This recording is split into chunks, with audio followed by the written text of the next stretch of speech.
My conversation with Leanne from New Zealand almost was triggering for me because there were so many similarities between her story and my own.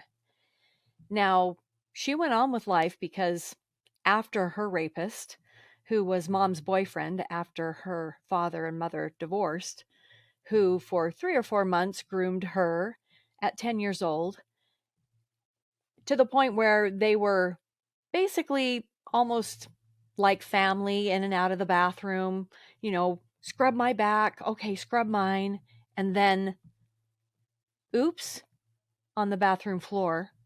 That wasn't supposed to happen, but that's what happens when people are in love. It was so severely upsetting for her younger sister, her mother, who was so groomed to the point where he became the person that they all obeyed. No one talked. Well, I'm going to let you listen to her story.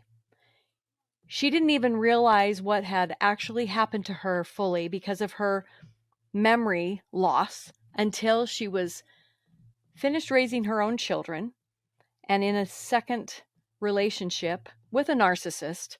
All of it came flooding back. So after 35 years, Leanne has started to speak out and tell her story. She is also a part of the human library where people can ask questions of actual human beings that you wouldn't otherwise dare ask. And the point of the human library is to unjudge a person. She was extraordinary.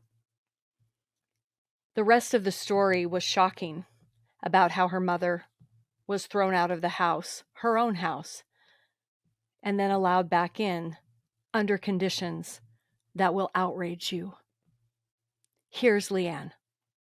I want to welcome Leanne to our podcast today. Leanne comes to us from far, far away. Welcome from where? Tell us where you are, Leanne. Yeah, hi Jan. I'm all the way down the bottom of the world in New Zealand, the top Oh, of the North Island of New Zealand. oh my gosh. I got to visit New Zealand one time when I was in a performing group in college. We went on a performing tour and we were in Australia, New Zealand, Tahiti, and Hawaii. And Wow. New Zealand is incredibly beautiful. I don't know if I I was think just in so. the right part or if all of it looks like that. Those rolling green hills and the sheep it was absolutely beautiful. Thank you. Yeah, I think it is. Yeah. Well, I'm very, very happy to have you joining us today. And, it takes something. We were talking a little bit before we pressed record and, you're nervous. Telling your story is something that when you take it in a more public format, it can be very nerve wracking because you really don't know the reaction of people that might hear it and how they might understand or not understand. And you also don't know what will happen for your own emotional body as things come to the surface and as you talk about things that apparently you didn't talk about for a very long time. And so I think starting with that in mind, tell us about the genesis for you of when you first realized I need to do something about these experiences that I had in my past, in my younger years. Okay. Um, yeah, so for a long time I thought I was fine. I thought that what happened to me wasn't very much. It was okay. He didn't hurt me. I got on with life and raised kids, and I did everything that you do for about 35 years. I would have memories, I would have moments, and I would just push it away. I don't need to know about that. That happened in the past. It was nothing. Obviously, Mm, it wasn't. So I was single for 10 years, and my kids moved mhm, off to college, and I moved, and I thought, hey, maybe I could have another person in my life. I met a guy who seemed okay, but unfortunately, he was actually quite a narcissist and mm, was love bombing me and I was enjoying it, but at the same time, my whole body and everything was going, something's wrong here, something's wrong here. Mhm. And he completely triggered me, and everything came crashing back. And I explain it as I completely fell apart. And yeah, it So was, you literally here you had this childhood experience, and we'll go back into the childhood experience about this. But what is so interesting is that we never know when these past experiences will come to a head. And it sounds as if this was the moment, the triggering moment when everything that maybe you had pushed out of your memory or that your brain was protecting you from actually came flooding back to the surface because of this narcissistic behavior that you were experiencing. And it's interesting with children off to college, how many years was that you said? About 35 years that yeah, you had been, 35. Yeah, that's a long time that you had yeah, thought, yeah, I'm okay. I'm doing fine. That didn't affect me. And then all of a sudden, so for someone listening out there, it can happen at any time. And you may have to then go, oh, I have to deal with this. Where you thought for yeah, so many years, I'm okay. Everything's yeah, fine. So yeah. let's go back then in time. Let's go back to that early childhood. It sounds like you had a pretty normal childhood. Did you grow up in New Zealand? Has that been home Yes, always? yes, it Okay. has. Yep, yep. All right. Yes, yes. So it was a normal family. Mum, dad, and my sister, who's a year younger than me. Until I was 10, mum and dad divorced, and my mum got a boyfriend. Um, And he, yeah, at first everybody loved him. So he was very, very friendly. He did the whole grooming process. So my dad had been a really, really great dad, but he was also a very busy dad, as dads are. So he didn't invest a huge amount of time with us. He had his own sports and his job. When Ross came onto the scene, he had time and he wanted to sit with us and spend time with us and play with us and read to us and talk to us. And we thought that was great. Well, I of did. course. How Yeah. wonderful. I mean, All this usually children attention. always say having the attention, that's how children love you back is because you pay attention to them. Yeah. That's why time and lots of time, not just quality time, but a lot of quantity time Yeah. is really what matters to children. And you were how old? 10, did you say? 10. Yeah, 10. When this happened. Okay. Yeah. Yeah. So, but eventually that So you're did having a great slowly time. morph. Yes. Yeah, absolutely. Um, yeah. It slowly we got into a routine, and one of the things was that we had a bath. He would come in and wash your back. Then it came to me doing it to him, and then one day we were doing that, and somehow I ended up on the bathroom floor, and he's on top. And then Mm. there's penetration, and then he says, "Oh, sorry, that wasn't meant to happen, but I couldn't help it because I'm in love with you." Ugh. And that was the start. Yeah. And when they I frame was, it that way, I'm in love with you.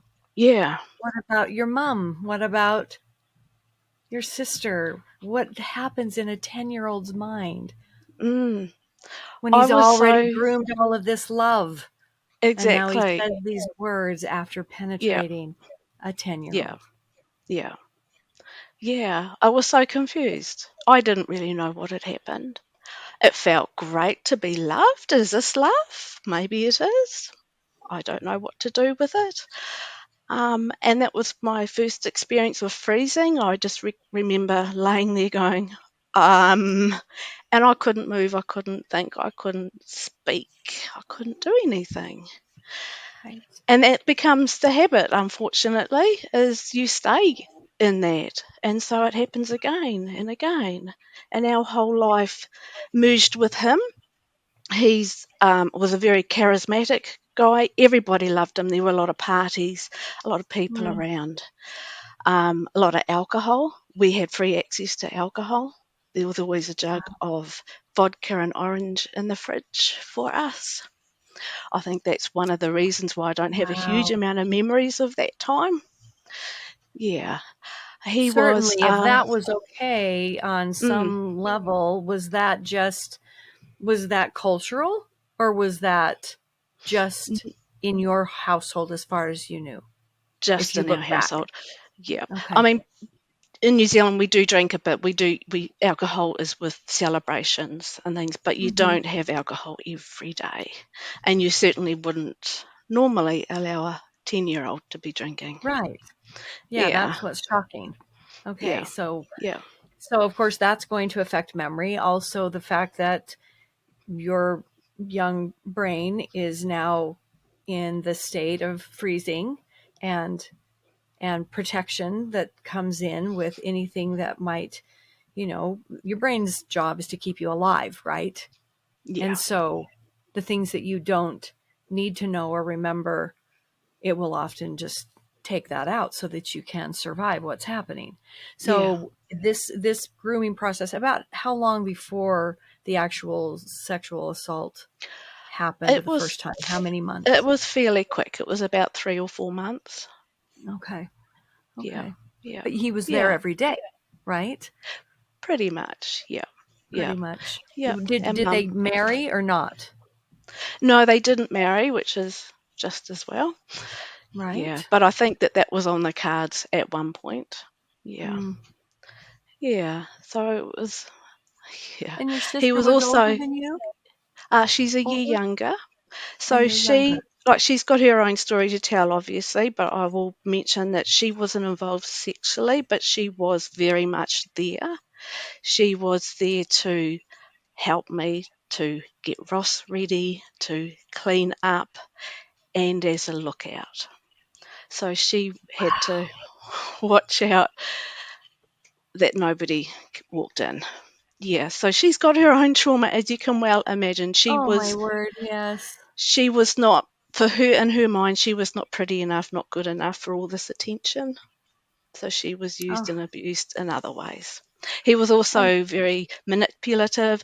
He was physically abusive to my mum, so it was not a nice situation. Yeah. so it's the whole gamut.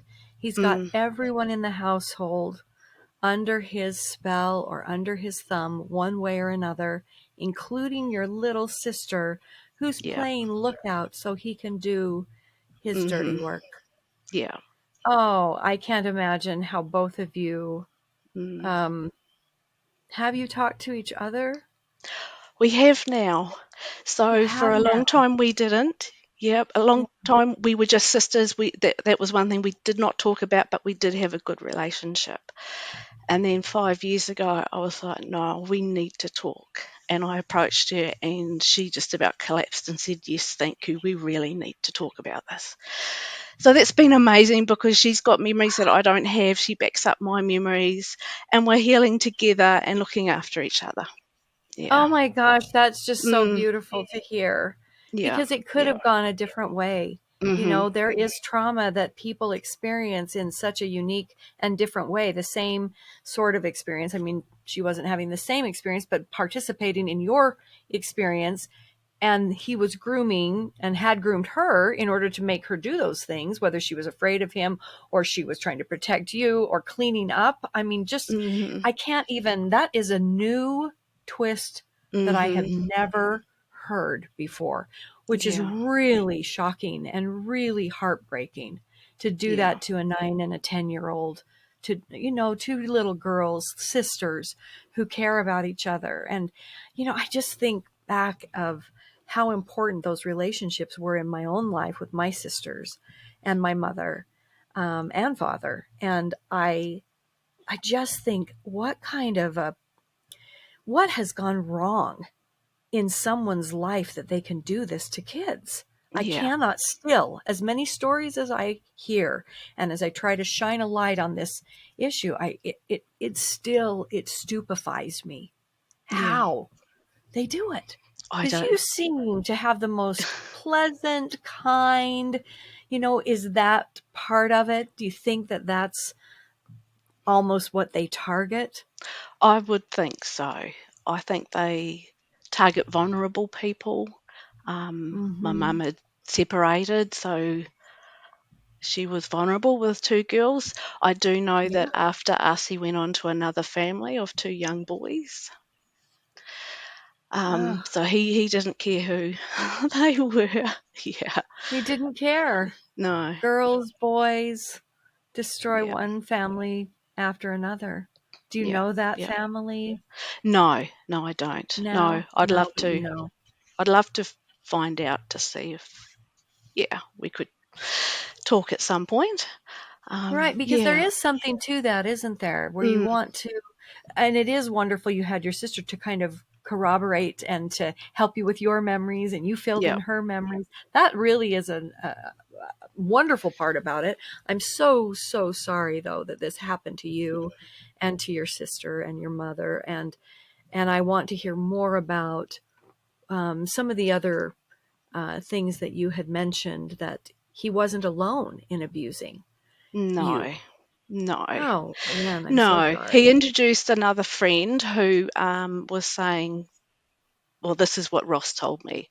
The friend wasn't sure whether he was gay or not, so I was offered up as a test to see if he enjoyed sex with females. Oh my Yeah. goodness.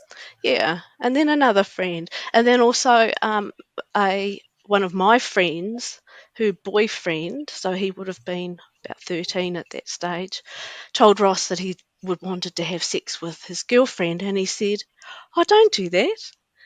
Come and have sex with Leanne." And I really, really liked him, and it was completely humiliating and awful. And all the Oh, time, Ross is there too. He doesn't just go, "Oh, you go off." He's part of it as well.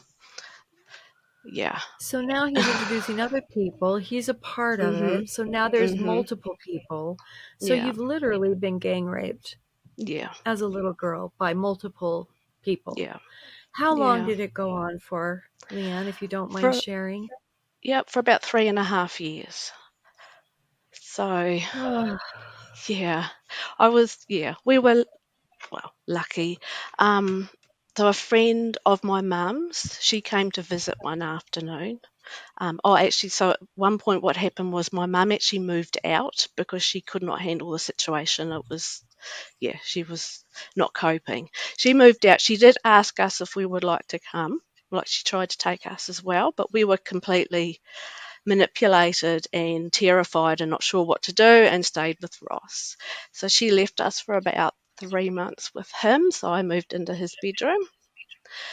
oh. And then she was invited back. She was allowed to come back to live with us, provided she paid rent and provided she slept in my room, and I continued to sleep in his bed.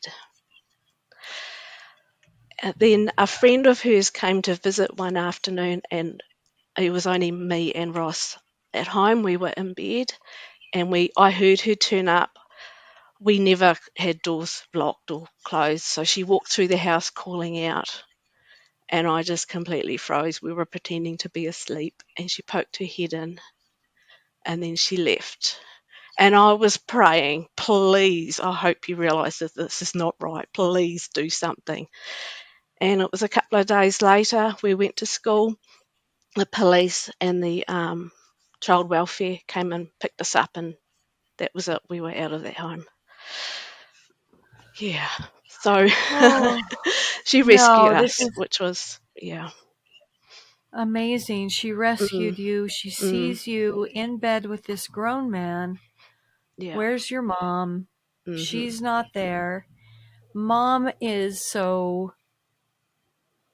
What do you think about your mom? What do you think now that you are in your healing journey and that you have, this, you have this experience 35 years later, all of a sudden you're like, oh, I remember everything and I've got to deal with this. And now you've talked with your sister. Where was your mother? What was happening? Why and how have you been able to sort of put those pieces together in order That to be was, able to have a relationship with her? yeah. It's been really hard. So we had we continued with a normal relationship straight after. We were told we moved with and stayed with our grandparents, and they said, forget about him, move on. That's So, what grandma and grandpa say. Just don't think about him and move yep, on. don't think about it. Yep, that was it. So we never did. Okay. I never talked with mum, but we continued as a normal family. Um, and But mom knows that you were sleeping in that bedroom within that bed. Is she yeah, just in huge denial? Is she in acceptance? Well, she's now, what were you, 13, you said at the time? yeah, Maybe this is yeah. okay. It's her choice. What was she thinking? I don't really know, and I haven't gone that far with her yet. But I've read a lot about domestic violence. My mum did grow up in a very abusive home. She had a really Okay. abusive father. She has told me that her sister was raped. She hasn't said whether Okay. she was, but who knows? So Oh. she's grown So up her sister, dysfunction, your aunt was yeah, raped by their their father, your father, grandfather. yeah. Okay, so So, this is intergenerational connection of trauma that's passed on that we yeah, don't know how to talk, we don't know what to do. We yeah, just look a different way, yeah, sounds that's like. right. We just Yeah, don't look over there, and then we get with grandma and grandpa. Is that grandpa that had, was it her father that no, you were? no, no, that was a stepfather. Okay. Yeah. Okay. Yes. Yeah. And so I can see it from her point. She's growing up with it. At that age, at that time, you just brush things under the carpet. You don't talk about that kind of thing. She thought she was fine, but obviously she was easily manipulated by Ross and didn't know how to get Right. out, didn't have that strength or that ability. I'm not angry with her. That was Yeah. it's what happened, but there Mm-hmm. is some anger that she was my mum. You're meant to protect Yeah. your children, but yeah. Absolutely. I mean, Mm, you can't deny that mm, part of you that has to have those absolutely um, the the not only the freedom to have those feelings and thoughts and emotions, but that they are necessary in your healing journey. That you yeah. recognize that you are going to have that, even if you understand that she too had her own abuse. You don't know what that was because nobody talks about it, but the sister was, and so it leaves you to wonder, well, was she standing watch like your little sister? Was she Mm, also raped? Was she all, you don't know because mm, the communication there hasn't happened. I find it really amazing that you've been able to get to the point already, when 34 years of your life you're pretending like you're fine, and hmm. the abuse wasn't that bad, and yet you were 10. Yeah, Leanne, yeah, you have to know now, as you are mm, facing this healing process, that that was a significant and a yeah, horrible thing yeah. that you have had to deal with Yeah, and to it took shoulder. me it took me a while. It was once I went to therapy, and because I was starting to freeze, I was starting to be so overwhelmed. I didn't know what was going on, and I didn't actually Mhm. realize it was because of what happened. Talking with my therapist, she was like, "That's really bad."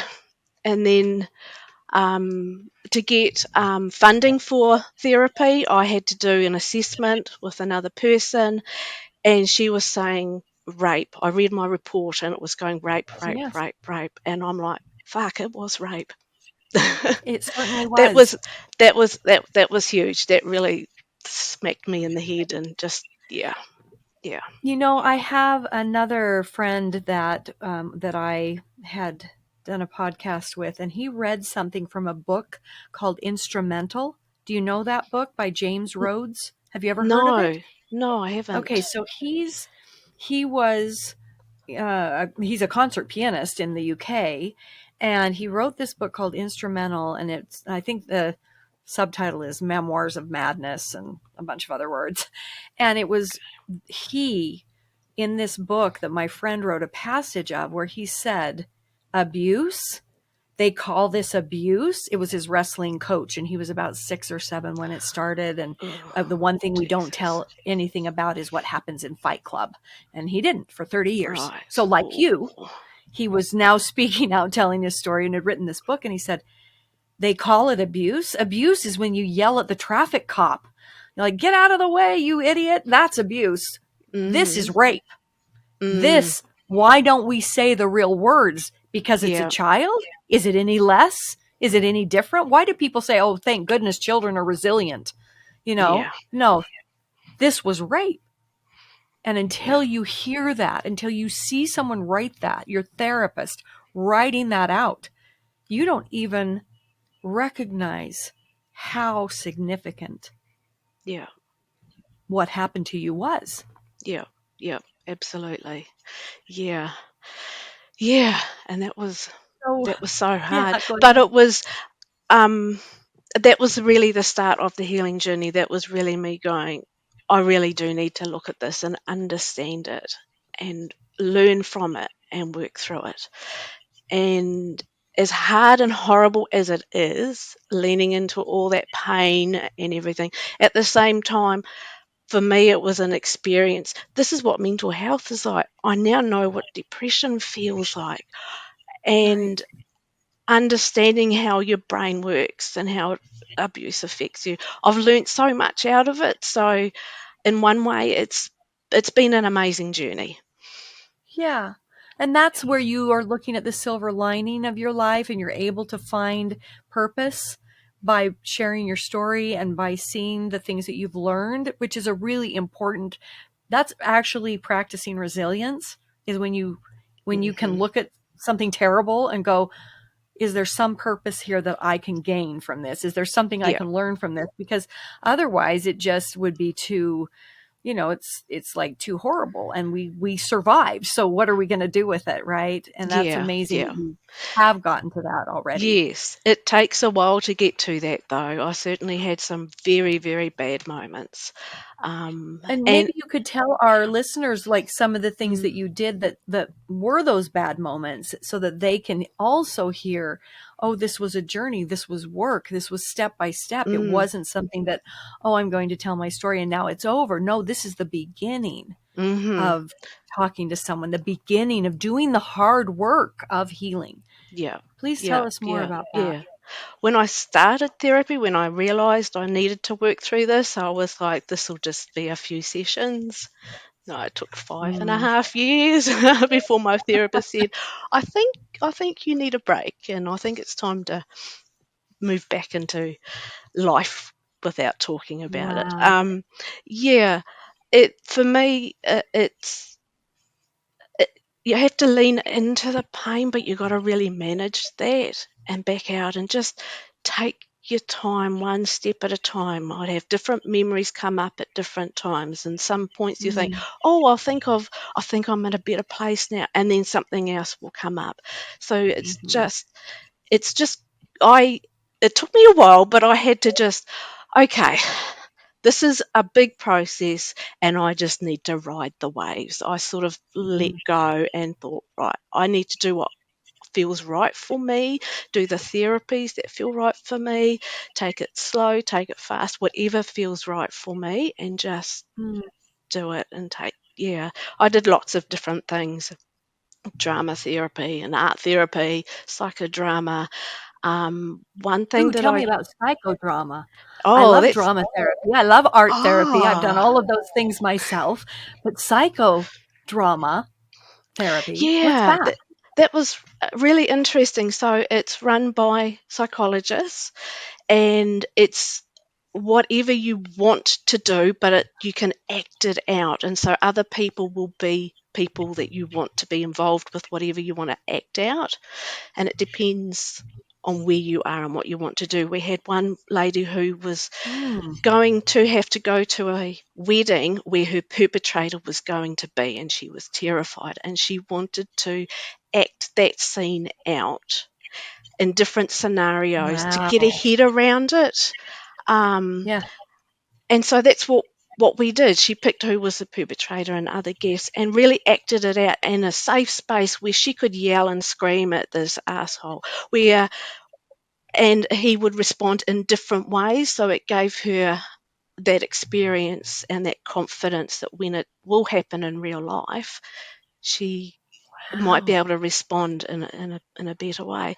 Yeah, so things like that. Wow, that's It's quite interesting. So you kind of mm, can act it out in advance and be able to kind of put yourself into, this is the scenario, the way I want to show up, or the power that I want to yeah, have, or yeah, I've now faced that fear and I can put that aside and say, okay, my little person, you're scared, but guess what? I'm a big grown ass woman and we're going to be able to get through yeah, this and kind of do it. That's really cool. yeah, I love yeah, that. yeah, yeah. It Okay. was Very really good. interesting. That was actually the first So what time that else? I yeah, so that's the time I first actually told my whole story, and with the psychologist holding my hand, and I had to, because I could talk a little bit about it, but I would, as I keep looking up, I've got to stop doing that. I Okay. disconnect and I can talk about it like I'm talking about the weather, but I Oh, needed to learn to actually hold on to it, own it, feel all those feelings right. and let it sit. So it was my first time of actually talking to a group of ladies, and they asked me questions, and I had to keep coming back into myself, taking a breath, Not and really, dissociate. yes, Yeah. yeah. So that was Mhm. that's what I got out of that. Another thing I've done is hypnotherapy. I was Mm. grappling with shaming and blaming myself, and Mhm. even though you know, like people will say it's not your fault, it's not your fault, it's not Yeah. your fault. Actually believing that because you've held on to it for so long where it was my fault. One of my memories was at the time yelling inside my head, just screaming inside my head, make it stop, make him stop, make him stop. But I wasn't yelling at God, I wasn't yelling at him or my sister or anybody else. I was yelling at myself. Wow. So I have always had that. Why didn't I stop him? I couldn't open my mouth. I couldn't speak. I couldn't. And with hypnotherapy, I thought I've got to address this. I've got to talk to my younger self. So Right. yeah. So with the hypnotist, she took me through this journey, holding my younger self by the hand and talking to each other and just saying, I'm okay. You did the right thing. It's okay. And things like that. Yeah. And that was huge. I didn't realize how much I was still shaming and blaming myself, but that And isn't really it funny, helped. because when you really do go through something like that, like an exercise with your little self, and you Mm, look at how innocent and yeah, young, yeah, and you realize, why would I be shaming and blaming her? you know, exactly, it's like, exactly. Yeah, if you could just lead yourself through that kind of on a daily basis, because I think that mm, us survivors mm, of these terrible, things that happen to us, I think we often are very hard on ourselves. yeah. And it's interesting. It's like, would you really blame that 10-year-old, that 12-year-old, No, that no. person that was completely innocent, Mm, loved this mm. guy? I Yes, loved the yeah. guy. Mm, You mm, loved this guy. You thought that they loved you back. yeah. And then for him to do that and to say those words, that was very Mm, powerful. How you said exactly what he said. Oh, that wasn't supposed to happen, but that's what happens when you love someone, or however you put yeah, that. That was like, yeah. oh, because that is so close to home for me. Mm-hmm. That is that same Yeah, sort of grooming and brainwashing that over years of time, which it happened to you and happened to me, you then begin to believe that you love them back like that. yeah, Like, oh, I'm in a relationship that is love. I hate it. It hurts. Make it stop. But this is how my brain will allow me to continue to survive this. I yes, will yes. be in a relationship Yeah, at, 12 or 13 yeah, or yeah. 14. Yeah, yeah, exactly. Yes, yeah. I learnt to, from what I've seen on TV, I learnt to be in a relationship and do what he required of me, and yeah, made it look like I was enjoying it too. I was a participant, but at the same time, I'm like, no, no, no, no. I just want to get out. Right. Mm, And when you can mm, get to this place where you are now looking back and you are really dealing with it, mm. and you see that little girl Yeah, that's inside of you, and you're like, you had no, there was no choice. There was no consent. There was none of that, even if you played the part. And yeah, when you get that, it's very powerful to it be able is. to move Yeah. past it and not be so hard on yourself, and to kind of, my friend even described it, in that same friend that read from that instrumental book. He said, I knew in my executive mind, my executive function knew that this Yeah. wasn't my fault. This wasn't my fault. This wasn't my fault. But my emotional Mhm. body, my Mhm. emotional mind, thoughts and feelings, I couldn't get those two things to come together until I Yeah. did. Yeah. And when you do, that Yeah. is when change happens. That's when Yeah. progress in your own healing happens. But that may take effort and work over a long period of time before that actually happens, Yeah. where you actually believe it, like you just Yes. said. Yes. Yeah, you have to be at the right point, I think. Yeah. Yeah. And another thing that I did with my sister, we both agreed. It took us about 2 years to finally do it. We both actually went back to the city where it all happened. Mm-hmm. We managed to have a look through the house where it happened. The new owners were actually home and saw us looking. They invited us, and we didn't tell them what had happened. We just said that we lived there for a little while. And that was huge, as you can imagine. Seeing some of it looked the same, but some of it Oh, didn't. And it was a beautiful old home, and they've really done it justice. So we walked away feeling really good because this beautiful home was looking how it should. And it was, yeah. yeah, it had been remodeled, and I could walk away with different memories of it being looking beautiful rather than the Yeah. memories that I was holding on to, which were dark and horrible. Yeah, that was quite I think amazing. that is brilliant. Yeah. I know that that's something that I got to do in the documentary that followed a friend of the family on Peacock. There Mhm. was a documentary. I don't know if you saw it, I haven't but seen that yet. No. okay. Yeah. But that in the documentary, I get to go to some places that I had never Mm. been back to and face them. And that was very, very therapeutic for me. It was almost Yeah. like the final frontier. Like, if I can go Yes. back to these places and survive and reframe them, and actually Yeah. walked away from almost every single one of them going, look how beautiful this place is. Yeah. Even my old bedroom that I Mhm. didn't want to sleep in anymore, and going back, and it was empty. It didn't have any furniture in it.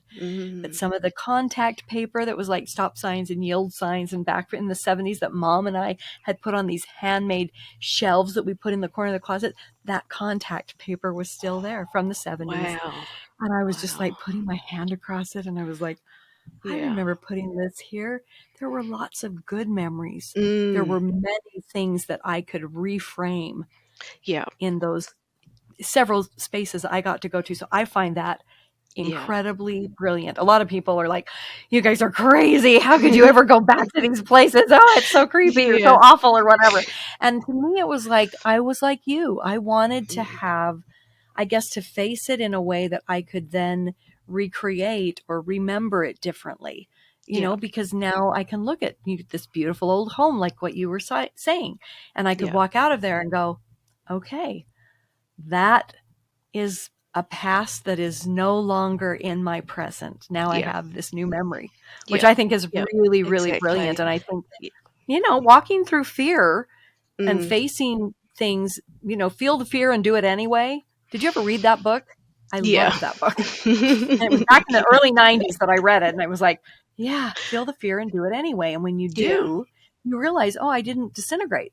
I'm Yeah. actually still standing, right? Exactly. Yeah. Yeah. Oh, yeah, you're Yeah. so brave. Can I Uh, just commend you on that bravery? Because a lot of people can't do that. That's really amazing. And that you had your sister to I do that with. don't know if I could have done it by myself. and same Yeah. with her. So yeah. So in one way, I feel very lucky that I do have my sister. We've got shared memories. I've got Yeah. confirmation that it did happen. I know it must be so hard for some victims who have no one who can validate their experience. That Right. must be awful. Yeah. It I really must be. also got to talk to our mum's friend who saw us and reported us. That was that was amazing. She had a moment of hesitation, thinking that maybe we were going to be annoyed with her for pulling us out of what may have Oh. looked like we were in a happy situation, but no. And it was amazing just to say thank you. And I got more information from her about what actually happened, where my mum went while we were in foster care, and all of that. So it was really, Oh, she how was, wonderful to yeah, know, to yeah, fill in some of the blanks. yes. So where was And she? Can you say, or? yeah, she stayed with a friend. Okay. Yeah, because we had no idea, and that, yeah, another thing which annoys me is that he was never prosecuted. I couldn't speak. We were never given a safe space to speak. We were Ugh. interrogated by the police and then put into foster care. And you were interrogated at what, Yeah, 13? yeah, yeah. Isn't this the problem out Oh, here, that we yes. are blamed, we're shamed, we're guilty of something that we're Yeah, not guilty of, and the way that people are talking to us is of such supreme importance. And yeah, that's why this trauma informed interviewing is so key, that it yeah, has to be mandated that everyone that interacts with someone who has experienced domestic violence, rape, incest, molestation, child rape, all of these things, trafficking, they have to know how to talk to yeah, sexual assault victims, yeah, yeah. and especially if they're Absolutely. children. Yeah, Oh my yeah. gosh. We were terrified. They didn't tell us where Mum was. They didn't tell us what was going to happen. We didn't know if we were going to be sent back to him. Was Mum going to go to prison? There was nothing. We were terrified. Oh, that's just Yeah, heartbreaking. yeah, and See, yeah, these are the systems that when we get through our healing, and we, not that it's ever over, because something new might come up, and then you have to, face things again, yeah, and yeah, do some more repetitions with that particular mm, weight. yeah, It's yeah, like, yeah, it's like you can build a muscle, but then when you put it down, and you think, oh yeah, I'm healed, I'm done, I'm okay, and then 3 years later, something else comes up, yeah. and you're like, oh, whoops, and my muscle is not as good as it was 3 years ago. Okay, I got to get back into some therapy. I got to Mhm, do mhm. some EMDR work, or whatever, some psychodrama therapy. I'm going to do that one Yeah. next. I love it. And that's what we are doing in order to get to the place where we can start to advocate, because I know Yes. that is one of your greatest desires, is that Yes. you want to help stop victim shaming and blaming. Absolutely. Absolutely. Yeah. Um, so at the moment, I'm a book with the Human Library. I don't know if you've heard of the Human I Library. have heard of It that. is I so have cool. not gone to look at it, but I've got to go Okay. in. You are a Yeah. book there. Yes. So I'm yeah. going. So it's giving me a voice, and you have these beautiful, courageous conversations where people can ask questions that they've wanted to ask but are too scared to. Um, yeah, I've done two face to face. I've done one online. They do them all around the world online with workplaces and things, just just to open people's minds a little bit, for people to understand that don't Oh, blame the victim. There are right. reasons why the victim cannot talk at the time. There are reasons why Why they they don't kick freeze. and scream and fight and run and tell mum. Yeah. And that, yeah, they may not be able to actually talk about what happened, because sometimes you just can't verbalize what happened. It gets stuck in your Right. head, and that's another reason for me doing this today. It's been in my head for so long, to actually get it out. It's like, for me, it's like I'm releasing a little bit of my pain each time I pass it on to Yes. someone else. Yeah, Yes. yeah, And you're mm, helping other people by doing it. Even yeah, it helps us. And we do it because, first and foremost, for our own, like you said, it just takes a little more out of my own body and Yeah. gets it out into the world. But what happens to the people that are listening is Mm. that it also gives them courage or lets them know they're not alone. Yeah. So how do people access the human library? How do we get involved with that? Let's talk a little, because it's really an amazing, Mm. it's not just a concept, they're actually doing it. And what has Yeah. it's starting to become, and as people hear more Mm. about it, it's Mm. going to become even a more and more popular Mm. library than your local library, Yeah, I than your hope so. online books. I Yeah. really think it could. Yeah, talk to us about that a little bit. It's Tell actually everybody been about it's actually been running for quite a few years, but it's taking its time to get around the world. I saw it advertised, and then they were because it hadn't been done in New Zealand before, and I saw it advertised, and that they were wanting books, and the whole idea is to unjudge people. So you get to talk to people who it. might have ADHD, who might be deaf, who might be a migrant, who might be a Muslim, might be transgender, all of those kind of people that have a lot of stigma, misunderstanding around. And that's the whole idea, is that you get to talk to somebody about Yeah, these questions that you wouldn't dare. Well, some people do, and they shouldn't. I right. wouldn't dare. And yeah, and that's what it is. In this, So yeah, so you sit down what with I love is that judgment part that you said. I think you need to yeah, highlight that again. It's like their concept for having this yeah, is to unjudge someone. And when exactly, I looked it up, I was like, this is so cool. yeah. So The you pictures yeah, are just like, of course I would judge that person because they don't look like me, or they have too many tattoos, or they have piercings, or yeah, they're yeah, Muslim, or they're whatever it is, or yeah, they're a migrant worker, or guess what? They look like a normal person that yeah, has been through horrific abuse. yeah, yeah, yeah, Whatever your thing is, to ask the questions, to unjudge people. I just exactly, think yeah. it's so phenomenal. Yeah, and a lot of judging is just because you don't understand Yeah, and you've been conditioned with your upbringing in right. society to think a particular way. So gives you that opportunity to actually ask those questions and hopefully maybe change your mind. Yeah. Yeah, And yeah, it's interesting. We're all conditioned by our upbringing to think that what we know and what looks familiar to us is right or is the best or whatever it yeah, is, yeah, because it's familiar. And a yeah, lot of times we don't even have opportunities, to meet people that don't look like us or yeah. dress like us or talk like us or believe like us.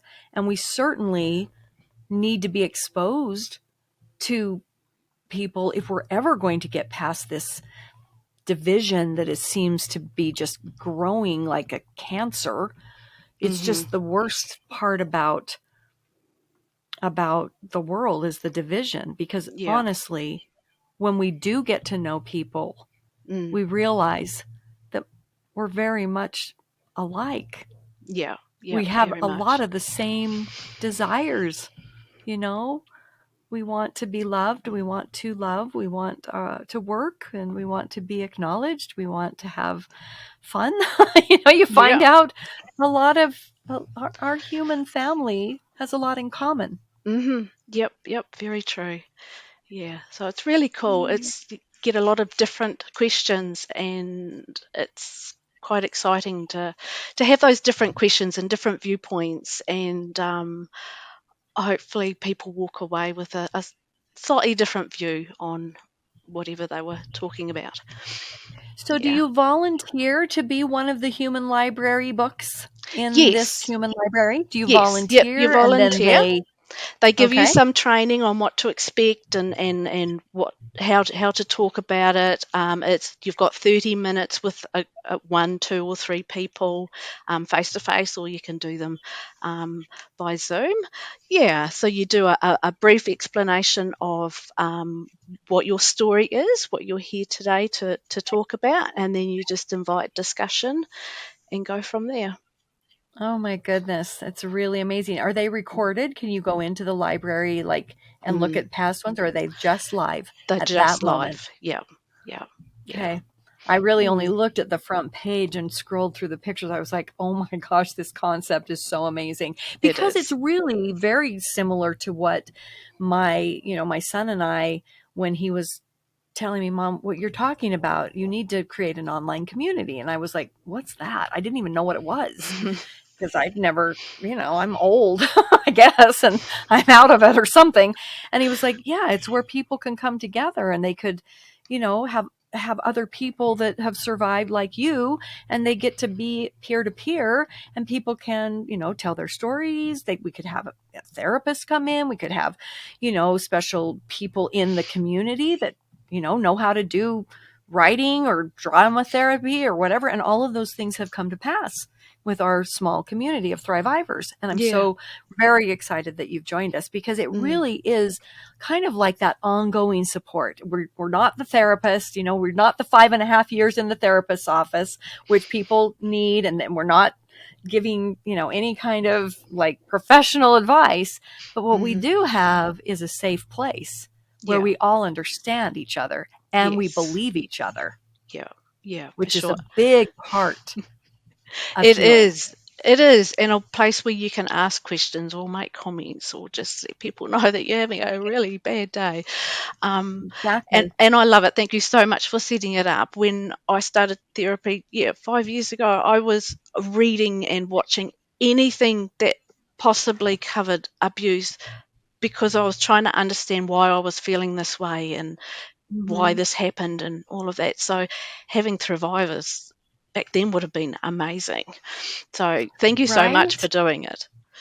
Yeah, I hope that it grows. I really hope that it can be like, you know, because everything's online now, and yet I feel very close to all the people that are there. Like when we're in a live event, like we did a Hmm. book club thing last night and we read from the book What Happened to You. It's the Yeah. conversation between Oprah Winfrey and Dr. Bruce Perry, and he's an amazing, just trauma informed neuroscience brain. I mean, he's amazing. And Yeah. to have Yeah. that conversation between Mm. the two of them and for us to be there reading from the book together, Hmm. it Hmm. was so cool. And so whenever I see people at one of the events that we, do, and or that one of the peers, one of the members is putting on, I'm always like, this is really cool. You can have friends in New Zealand. Yeah. Yeah. It's I really can have cool. Leanne in New Zealand and feel like I know her as well as I have somebody that I might go to lunch with here. Yeah. Because seriously, when you have a shared experience, Mm. you already feel there's just something magical about walking into a space where others get it. Yes, definitely. Yeah. Yeah. And that's where that support, which is absolutely necessary, Mm. you know, can continue, Yeah. for years, like friendship Yeah. and understanding. And yes, I had a really craptastic day, as another survivor says, R.C. Gray, who's also out there doing great programs for people. And, Yes. Yeah. Yeah. people are just trying to do their part now that they've survived and they're wanting to help others heal. And that's your Mm. desire, Yeah. you Yeah. know? What other Mm. things did we not talk about in this hour that you still want to mention to finish off your story of where you're at now with your healing or with the story itself? Like I know he's not on the planet anymore. How did that take place? Because I know that you said Ross is gone. Yeah. Tell me what that means. Okay, so about 8 years later, I was about 21, I got a phone call from my mum who had found out that he had taken his own life. And then through the Oh, grapevine, I heard that it was because he had been grabbed by the police. He was about to be prosecuted, being involved with a family of two little boys. Yeah, oh. so that was, I How did that mm, affect you? Because it's an interesting, complicated thing it was very when somebody complicated. leaves. My initial response was sadness because he was gone from my life, even though I didn't want him in my life. Yeah. Was yeah, and also because I'd always thought that one day I would talk to him. I really wanted to talk to him and yell and scream at him. And then, of course, there was the anger because he had hurt somebody else. he had taken away the opportunity for him to be prosecuted and for me to yell at him. And then, of course, underneath all of that, too, is I blamed myself. He'd gone on to another family. Yeah. Yeah. So, yeah, I had to work through all of that. But, yeah. Leanne, that's so interesting because I've related to so many things that you have said in my own story. There's so many Mm, similarities. I was also struck by great sadness when I got the phone call that he had taken his life. mm-hmm. And then I was just so overwhelmingly sad that I didn't know what to do sooner in my Mm, life, yeah. that I knew there were other victims, even though I Yeah. didn't know them. I had enough information Mm, in at that time. It was before I had a documentary, before I had all this discovery, before I had court documents, before I had any of that. yeah. Mom and I had just self-published our first book, Stolen Innocence, and that's when he came out and started to, make threats and all of this Mm, stuff. And anyway, basically about 2 years later, when he took his own life, and I got that phone call before it hit the news, I also was struck with such tremendous sadness because, mm, again, I felt like, well, first of all, justice was never served. I knew that there yeah. were other victims. I hadn't Mm, talked to any of them at that point. I didn't know where they were, but I mm-hmm. knew a couple of names that I had come to know. And I just thought, why didn't I do more? Why Mm-hmm. didn't I know what to do? But I didn't know what Yeah. to do. You don't know what you No. don't know until you No. know it. Yeah.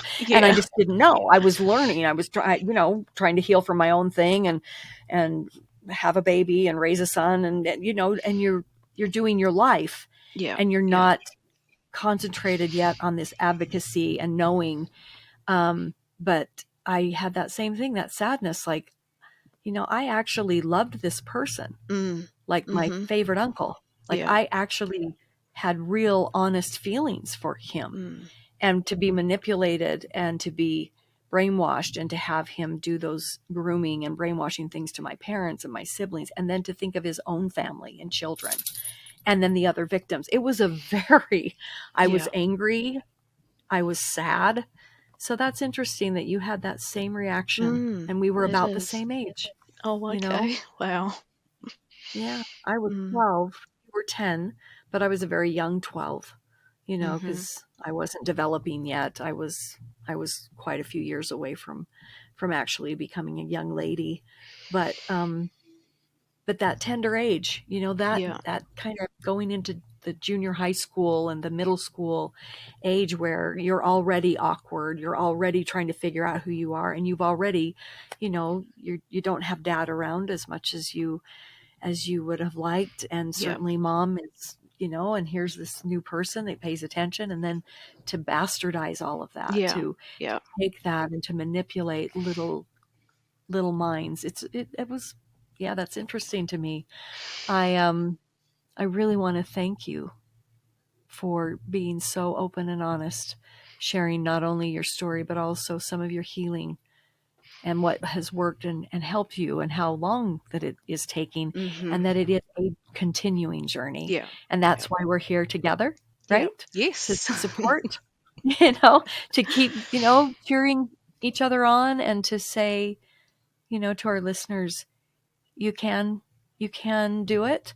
Yeah. Um, Try not to hide for too long, or maybe it'll take having a narcissist come into their life before all of the memories and the I got to deal with this comes rushing back. Yeah. But Yeah. you've helped a lot of people by being on our podcast today, Mm, just by sharing a story that so many are still not brave enough maybe to say it all out loud like you are. mm, Thank you for mm. that bravery. And especially the part that I think a lot of people, they get stuck on being outraged with, the mother. Where was she? Why wasn't she protecting? And we can also be outraged. Where was mom? Why didn't she know? Why didn't she protect me? Blah, blah, blah. Of course. Yeah. But at the Yeah. same time, we also see the bigger picture. Mm-hmm. This guy was physically abusive. Yeah. He was a groomer. Yeah. He was a perpetrator. Yeah. He was a rapist. He had his friends involved. They had the parties. He was a shiny object that everybody liked. Yeah. Yeah. Yeah. Definitely. And Yeah. mom was in her own state of unknowing Yeah, and surviving, and just trying to and survive surviving. yourself. Yeah, yeah, Yeah, and I yeah. felt like that was a really big Mm, share mm, and very insightful. mm. Cool. A lot of people have a lot of anger towards their mothers or mothers and fathers, even though they weren't the abusers directly.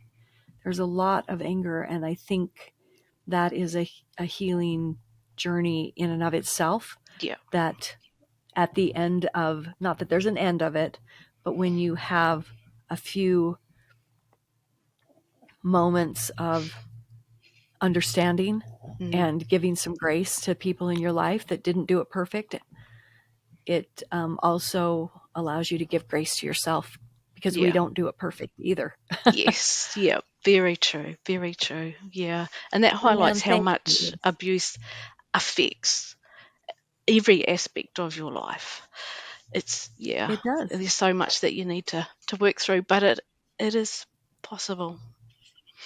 It is Yeah. possible and it's Yeah. worth it. How are you doing Yeah. like today, like right now? Because I know that, you want society to understand, what that freeze response is and how a young person can't stop the perpetrator and Mm, why we keep silent. You said that so beautifully. It's such a message that if we could get that understanding and that one thing out into everybody's mind, like everybody knows and understands that, it would make a huge difference because people would believe absolutely. victims. Yes. Yeah. Yeah. Yeah. Yeah. Yeah. No, I'm doing really well, and this is why I'm. This has come at the right time for me, the right part of my healing. Um, Yeah. and I don't know what's in the future, but I would like to do more of this, more talking, more getting it out there, and Okay. just changing the narrative. It is slowly happening Yeah. in New Zealand. The media is starting, when they're reporting of a case, they're starting to treat the victim nicely. How they describe what has happened, there's less Hmm. victim blaming, but we've still got a long way to go. Right. Mm, But that is a start because yeah. I see like ongoing investigative journalism about failure. The one on the one news station that I often watch and get my news, it says it has an ongoing storyline, and the overarching title of it is Failure to Protect. And it'll be a Good. different story, but that Yeah. same thing, failure to protect. And Mm, that failure to protect is first and foremost affected by believing mm-hmm. the victim. Yeah. Yeah. Yeah. Believing them is the first thing of taking your rape culture, which we definitely live in a rape culture here in America, and moving that towards believing victims so that the perpetrator is not the one we believe. We believe the person, the child, the young person, the woman, the man that says, "Look, this happened to me. Why? What does someone have to gain?" It is very rare that somebody is lying about this. Yeah. Yeah. And that's the Exactly. mind shift that Yeah. needs to happen. Yes. Definitely. So Yeah. thank you for being a part of that movement with me and today and in your life. And I hope that we can organize some things as the foundation gets going and we have very specific goals that Mm-hmm. we are working on. Awareness, which happens through this Yeah. and through mandated television commercials and on your phones and whatever. We got to get it to the legislative piece. But when that happens and that public policy changes and shifts towards favoring victims and favoring Mm-hmm. the belief in victims, we can prevent some things, can be prevented, or healing can happen faster because there will be ways Yeah. and there will be funding and there will be a place to Yes. go when you get, in fact, you didn't tell that part, like how you were able to get some assistance. mm, I am. And most people can't get it. They No. never can get it. And if they're too poor and they're too broken and they can't keep a job, which is all outcomes of sexual assault and abuse in childhood, then you don't know who you are and you can't do work and keep a job and blah blah blah. Mm, How did you get that? mm. How did you get some help? I was lucky. I was able to keep working and stuff. So luckily, it didn't affect me financially. In New Zealand, we have what's called ACC, Accident Compensation Corporation, and they have a sensitive claim. So you can put in a claim that you've had historical or you've had abuse, and they're slowly changing the process. For a while there, you had to tell them everything. So you had to have a full-on assessment of everything, which is so traumatic. There was no believing. You couldn't just say, this happened, I need help. But I managed to get through that process, so all my therapy was free. And I do get a payment. I get a payment, which is about the equivalent of losing a finger. So there is Wow. a disability payment, which I put aside for further, that funded my trip to the city where it all happened. So I use it for part of my healing. Wow, I think Yeah, that's amazing. And this is something that New Zealand has yeah, adopted into law yeah, so that you yep. can apply for this, even if it's very traumatic, Hmm. and get the PTSD, like, okay, this person has it, or whatever, some kind of an assessment that says yes. Yeah, yeah, And now we're going to help them with yeah, therapy, and we're going to give payments for, yeah, for your healing. And yeah. that is exactly what I was talking about in a Mm, meeting the other day. And I said, this has to be funded. This has to be like a veterans home for where people can go that, from war. This is a different kind of war, but it's the same thing, and it affects children and people throughout their entire life, and they can't get services because they can't afford them. mm, This is yeah, really, I really want to hear more about that, and yeah. how it works, and how it needs to change to be less traumatic, but at least they have something that you can apply for. I Yes. think that's really Mm, wonderful. yeah, yeah, yeah. I did. Okay, Yeah, send me we're some very lucky. information. I'll give you my email. I want to hear more about that, Okay, yep, I because I can do think that. that could be a model for the United States. Mm, Like, this is what needs to happen yeah, so that it can be healing. If you have PTSD or CPTSD from yep, this complex post traumatic, what happened to you as a child, yep, as a yep. kid, as a tween, a teenager, Mm, you should totally be able to get services. yeah, yeah, yeah. And it's not quick.